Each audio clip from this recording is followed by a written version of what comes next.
because I am a proud member of two of the committees that have presented this afternoon. First, I want to congratulate the chair and members of the County Public Accounts Committee and the chair and members of the Roads and Transport and Housing Committee, of which I'm also a member. Madam Speaker, being a member of these two committees, I have to admit that I have learned a lot. We have a lot of challenges in our counties, and they have become apparent in those sessions that we have held with the Public Accounts Committee. There could be some challenges we face as committee in terms of our effectiveness to deliver real-time solutions to the problems facing our counties. And sometimes the argument is made that maybe the committee such as the Parliamentary Accounts Committee, the CPAC committee, is a mortician, that we deal with matters that are historic.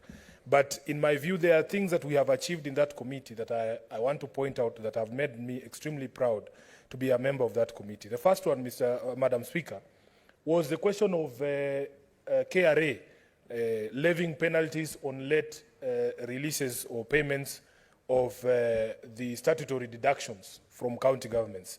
I remember it was in a session of the Parliamentary Accounts Committee that we asked the rationale. I think it was in the presence of the leadership of the KRA and the Treasury, when we were asking what sense does it make for you to levy these penalties on late releases or payments of those statutory deductions, when we know that it is occasioned actually by late exchequer releases by the Treasury itself. I have seen the light go on. I don't understand why, because I don't think I've spoken nearly even 1 minute, and I saw my colleague here, the leader of majority.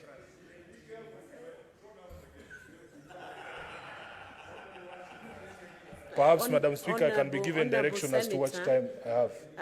I think the light means 5 minutes. You have 5 minutes. I think it's the 20 minutes which were given to the comments section. Madam Speaker, I think I was confused by the amount of time that the leader took. I guess it's because of his position in the Senate, but let me proceed. Yes, Madam Speaker, we have also been faced with the specter of pending bills before the committees, but I was happy that in front of that committee of PAC, the leadership of the former NMS, for instance, here in Nairobi, admitted that they were not going to load the 16 billion pending bills that were on the NMS books on the county government of Nairobi, that in fact that money was going to be paid from State House. So I can see that there are current issues that we have addressed in the PAC committee, and I feel very proud and privileged to be a member of that particular committee.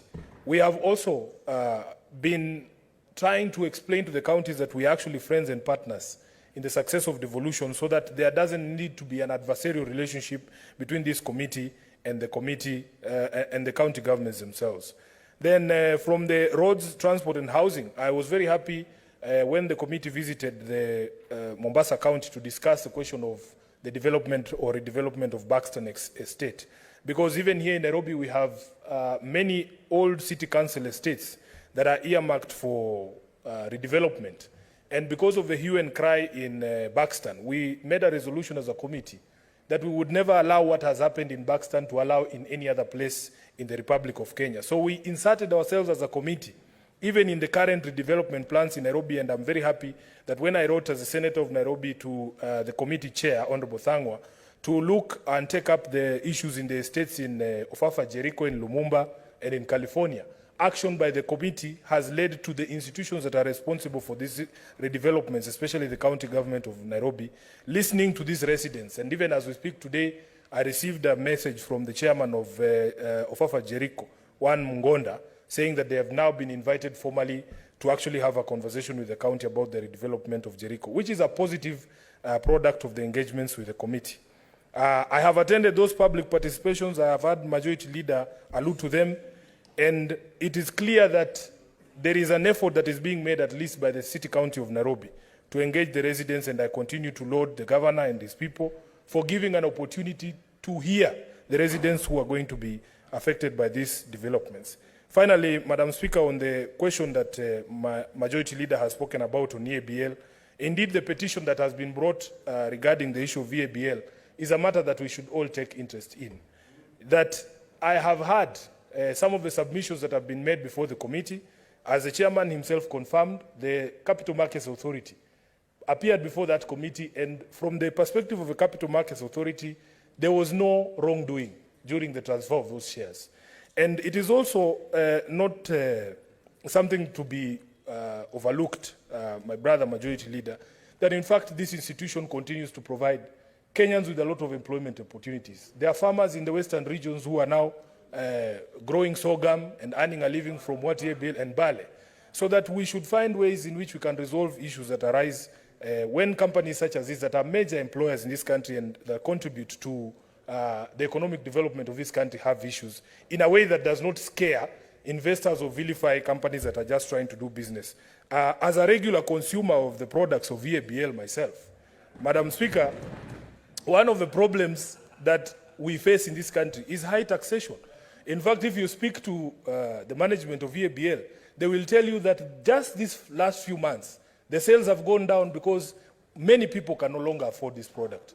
And even when, Madam Speaker, protect me because I know there are Christian fundamentalists in the House. But the point that I am making is even when we take the war on illicit alcohol to the villages, it is very critical that we do not send even those people who could afford the regular beer a few months back to now start pursuing or looking for this cheap illicit brew because they can no longer afford to buy products such as those that are sold by EABL. Madam Speaker, even the sales going down means a reduction in the taxes that could otherwise have been collected from these particular products. And it has an effect on everyone and on everything. If a company does not have spare resources, for instance, if their profits go down, then even their involvement in social and community projects such as the Tusker FC and the EABL football club that Majority Leader was talking about reduces. It is not possible for you to spare money for some of these projects if you do not have sufficient sales and you're not making the sort of profits that you are making. Indeed, I recall the good old days when East Africa Breweries football team, they would come to Kakamega where I grew up to play a team called Motcom, which was the Ministry of Transport and Communications. And big as they were, we used to whip them, Majority Leader. So the fact that the team is not performing as good as it did in the 90s does not necessarily mean that EABL is now a bad company.